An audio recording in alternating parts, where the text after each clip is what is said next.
ឥឡូវយើងគាត់ចាប់ប្រាប់បងប្អូននេះគឺជារបៀបចរចាតាមប្រព័ន្ធ 4D បើស្អីយើងយល់ពីវាយើងអាចឆ្នៃវាគ្រប់ផលិតផលគ្រប់សេវាកម្មព្រោះវាជារបៀបប្រឹក្សាយោបល់មួយភ្ញៀវដើម្បីឲ្យភ្ញៀវហ្នឹងគាត់មានអារម្មណ៍ថាកាលដែលយើងទៅជែកជាមួយគាត់នេះគឺក្នុងគោលបំណងដើម្បីឲ្យគាត់ចំណេញច្រើនគោលបំណងរបស់ game នេះគឺចង់ឲ្យបុគ្គលិករបស់យើងគាត់ស្មោះត្រង់ជាមួយនឹងខ្លួនឯងថាខ្លួនគាត់នៅកន្លែងណាពិតប្រាកដនេះគឺ dream បានថាគោលដៅមួយរបស់បុគ្គលិករបស់យើងគឺដែលគាត់ចង់បានយើងទទួលស្គាល់ទៀតថាបុគ្គលិកយើងទាំងអស់មិនមែនសិតតែមាន dream នឹងទេមិនវាសិតតែមាន dream នឹងទេ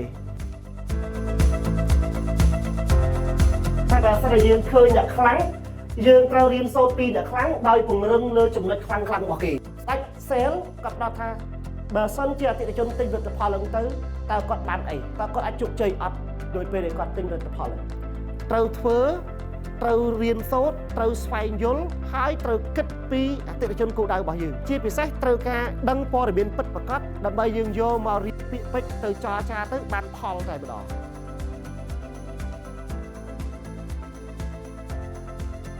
ក្នុងនាមយើងជាអ្នកលក់យើងដឹងពីបញ្ហាខ្លួនឯងសិនទៅយើងអាចទៅជួយអតិថិជនវិញបានរួមមកយើងអាចទៅសិក្សាជាមួយនឹងអតិថិជនហើយសម្រាប់បងប្អូនដែលអត់ទាន់បានចូលរួមវគ្គសិក្សានេះខ្ញុំលើកទឹកចិត្តឲ្យបងប្អូនចូលរួមអភិវឌ្ឍជំនាញលក់របស់បងប្អូនឲ្យប្រសើរជាងមុនបាទ